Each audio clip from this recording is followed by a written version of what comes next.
കേൾക്കുന്ന എല്ലാ അഭിഷക്തന്മാർക്കും അഭിഷക്തമാർക്കും വീണ്ടും വരുന്ന യേശുക്രിസ്തുവിൻ്റെ നിസ്തുല്യനാമത്തിൽ സ്നേഹവും ക്രിസ്തീയ വന്ദനവും അറിയിക്കുന്നു.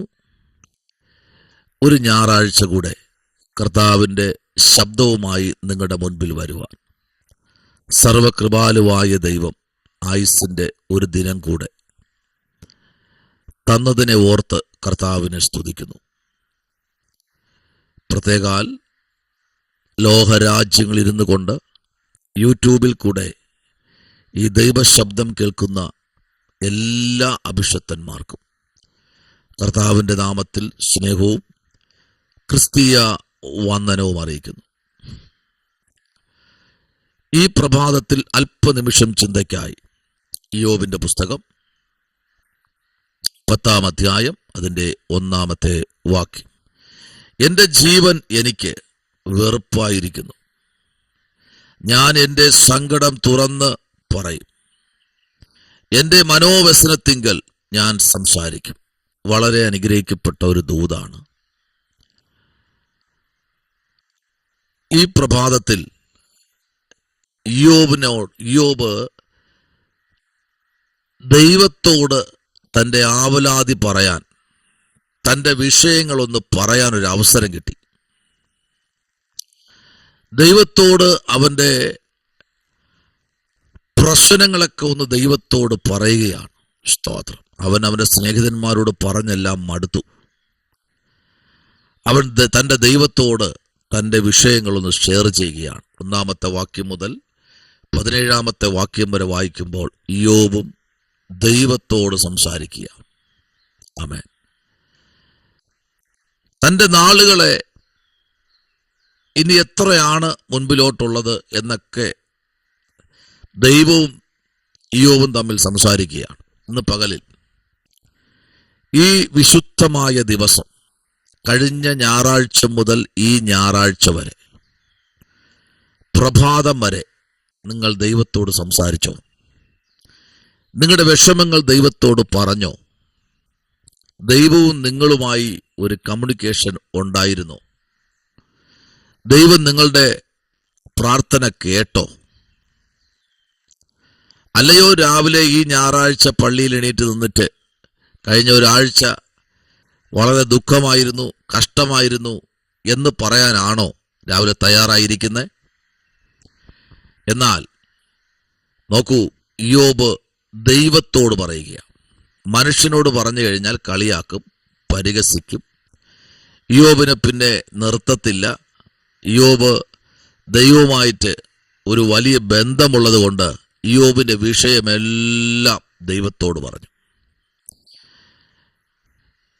ഞാൻ സ്നേഹിക്കുന്ന, ഏറ്റവും സ്നേഹിക്കുന്ന എൻ്റെ കർത്താവിൻ്റെ അഭിഷക്തന്മാരെ, അഭിഷക്തമാരെ, ഒരു കാര്യം പറയട്ടെ. നമ്മുടെ വിഷയങ്ങൾ ആർക്കും വേണ്ട. സ്തോത്രം. ഹല്ലേലൂയ. നിന്റെ സങ്കടങ്ങളൊന്നും ആർക്കും കേൾക്കാനുള്ള സമയമില്ല സാറേ. നമ്മൾ എന്തെങ്കിലും സങ്കടങ്ങൾ പറഞ്ഞു പോകുമ്പോൾ സമയമില്ല. ഇനി ഒരു ഹർത്താലോ ബന്ധോ വരട്ടെ, അപ്പോൾ കേൾക്കാം. അല്ലെങ്കിൽ ഒരു പ്രാവശ്യം കൂടെ കൊറോണ വരട്ടെ, അപ്പോൾ പിന്നെ വേറെ വിഷയമില്ലല്ലോ, ഇഷ്ടംപോലെ സമയമുണ്ടാകും, അപ്പോഴ് കേൾക്കാം എന്ന് പറഞ്ഞു പോകുന്ന ഒരു തലമുറയുടെ നടുവിലാണ് ഞാനും നിങ്ങളുമായിരിക്കുന്നത്. സ്വന്തം പിതാവിൻ്റെ സങ്കടമൊന്ന് കേൾക്കുവാനോ, സ്വന്തം മാതാവിൻ്റെ സങ്കടമൊന്ന് കേൾക്കുവാനോ, അവരോട് കുറച്ച് സമയം ഇരുന്ന് സംസാരിക്കാനോ ഇന്നത്തെ തലമുറയ്ക്ക് സമയമില്ല. ഒരിക്കലും ഞാൻ ആ തലമുറയെ കുറ്റം പറയത്തില്ല. കാരണം അവരെ ആ തിരക്കിലാക്കിയത് ഈ അപ്പനും അമ്മയോ. സ്തോത്രം. Price the Lord.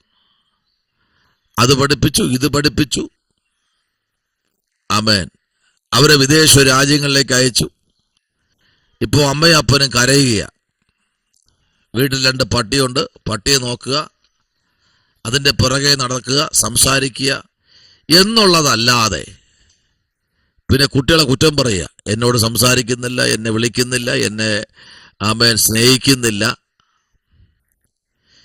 നോക്കൂ, ഇവരാരും നമ്മെ സ്നേഹിച്ചില്ലെങ്കിലും യോബിനറിയാം, പൊന്നുപോലെ വളർത്തിക്കൊണ്ടുവന്ന തൻ്റെ മക്കൾ ഒന്നൊന്നായി മരിക്കുമ്പോഴും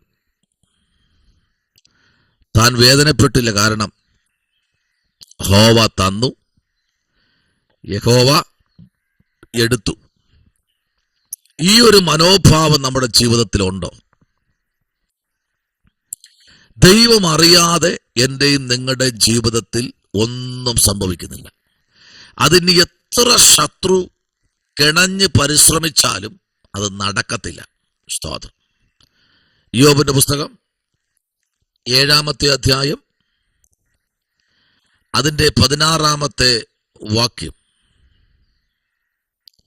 എന്നേക്കും ജീവിച്ചിരിക്കുന്നില്ല, എന്നെ വിടുവിക്കണമേ. എൻ്റെ ജീവകാലം ഒരു ശ്വാസം മാത്രമല്ലോ.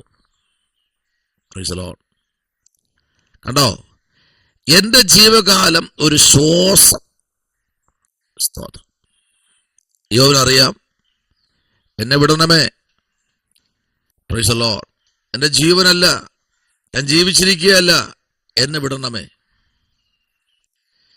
സ്തോത്രം. ഇന്ന് പകലിൽ പലപ്പോഴും നമ്മൾ ദൈവസന്നിധിയിൽ പലതും പറഞ്ഞ് ഞെരുങ്ങാറുണ്ട്, അല്ലെങ്കിൽ പുലമ്പാറുണ്ട്, ദൈവത്തെ കുറ്റം പറയാറുണ്ട്. ഈ കർത്താവ് എന്താ പൊട്ടനാണോ എന്നൊക്കെ പലതും പല നിലയിൽ സംസാരിച്ച് ദൈവത്തെ തന്നെ വേദനിപ്പിക്കുന്ന വ്യക്തികളുണ്ട് നമ്മളുടെ ഇടയിൽ. ഞാൻ അങ്ങനെ ഉള്ളവരോട് ചോദിക്കും, നിങ്ങൾ ദൈവം പറയുന്നത് അനുസരിക്കുന്ന വ്യക്തികളാണോ? ഉറപ്പായിട്ടും ദൈവം പറയുന്നത് ചെയ്യുന്ന വ്യക്തിയാണെങ്കിൽ നിങ്ങൾ പറയുന്നത് കർത്താവ് കേൾക്കും. ശമനാരകൽക്കനാ ജൂഡമനാരകൽക്കനാദി. നിങ്ങൾക്കെല്ലാം കുഞ്ഞുങ്ങളുണ്ടല്ലോ, അപ്പന്മാരും അമ്മമാരും ഈ സന്ദേശം കേൾക്കുന്നുണ്ട്, എനിക്കറിയാം. നിങ്ങൾ നിങ്ങളുടെ മക്കളെ എങ്ങനെയാ സ്നേഹിക്കുന്നത്? എന്തിനാ സ്നേഹിക്കുന്നത്? ഏത് അർത്ഥത്തിലാണ് സ്നേഹിക്കുന്നത്? മക്കളായതുകൊണ്ടാണോ? അവർ നിങ്ങൾ പറയുന്നത് അനുസരിക്കുന്നത് കൊണ്ടല്ലേ അവരെ നിങ്ങൾ ചേർത്ത് പിടിക്കുന്നത്? ആ മക്കൾക്ക് വേണ്ടി നിങ്ങൾ കരുതുന്നത്, ആ മക്കളുടെ ആവശ്യങ്ങൾക്ക് നിങ്ങൾ ഓടിയെത്തുന്നത്? അങ്ങനെയാണെങ്കിൽ അപ്പനെങ്കിലോ? Praise the Lord, hallelujah. ഈ അപ്പനുണ്ടല്ലോ, ഈ അപ്പൻ നിന്റെ ഹൃദയത്തിലെ വേദന പറയുന്നതിന് മുമ്പേ കേട്ടറിഞ്ഞ് ചെയ്യുന്ന ദൈവമാണ്. സ്തോത്രം. എങ്ങനെ എന്ന് ചോദിക്കുന്നവരുടെ മധ്യത്തിൽ ദൈവം നിന്നെ സഹായിക്കുന്ന ദൈവമാണ്. സ്തോത്രം. എന്നാൽ യോബിന്റെ പുസ്തകം 9-ാമത്തെ അധ്യായം നമ്മൾ പഠിക്കുമ്പോൾ അതിൻ്റെ 21-ാമത്തെ വാക്യത്തിലേക്ക് വരുമ്പോൾ, ഞാൻ നിഷ്കളങ്കൻ, ഞാൻ എൻ്റെ പ്രാണനെ കരുതുന്നില്ല, എൻ്റെ ജീവനെ ഞാൻ നിരസിക്കുന്നു. കണ്ടോ, യോബ് ദൈവത്തോട് പറയുക, എനിക്കിനി വലിയ കൊട്ടാരങ്ങൾ വയ്ക്കണമെന്നോ എനിക്ക് വലിയ ആൾക്കാരാകണമെന്നോ എനിക്ക് ചിന്തയൊന്നുമില്ല. എൻ്റെ ജീവനെ തന്നെ ഞാൻ ഗുണമായി എണ്ണുന്നില്ല, കരുതുന്നില്ല. സ്തോത്രം. അങ്ങനെയെങ്കിൽ ഇന്ന് ഈ പ്രഭാതത്തിൽ ദൈവ പൈതലേ, ഇവിടെ പറയുന്നത്, എൻ്റെ ജീവൻ എനിക്ക് വെറുപ്പായിരിക്കുന്നു. കണ്ടോ, പ്രൈസ് ദി ലോർഡ്,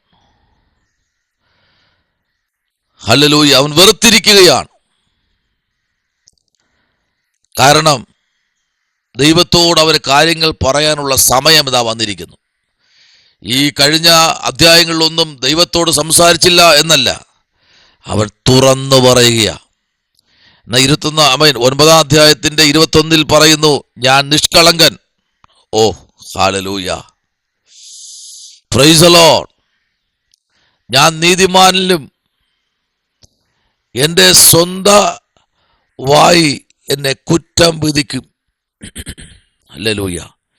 യോബ് തന്നെ ദൈവത്തോട് പറയുക, ഞാൻ എൻ്റെ സങ്കടം മറന്നു. കണ്ടോ? Hallelujah, praise the Lord. ദൈവമായിട്ടൊരു ആമേൻ ബന്ധം ഈ പ്രഭാതത്തിൽ നമുക്ക് ഹല്ലേലൂയ ഒന്ന് ഉറപ്പിക്കാം. നമ്മുടെ കർത്താവിലേക്കൊന്ന് ഏൽപ്പിക്കാം, പ്രാർത്ഥിക്കാം. പരിശുദ്ധനായ ദൈവമേ, സ്വർഗീയ നല്ല പിതാവേ, നല്ല പകലിനായി സ്തോത്രം. നിങ്ങളോട് പിന്നെ സംസാരിക്കണം. കർത്താവിൻ്റെ കൃപയിൽ ഞങ്ങളെ പൊതിയണം, അത്ഭുതങ്ങളെ ചെയ്യണം. പ്രാർത്ഥന കേട്ടിരിക്കാൻ സ്തോത്രം. യേശുവിൻ അൻപുള്ള നാമത്തിൽ തന്നെ ആമേൻ. God bless you. ദൈവം അനുഗ്രഹിക്കട്ടെ.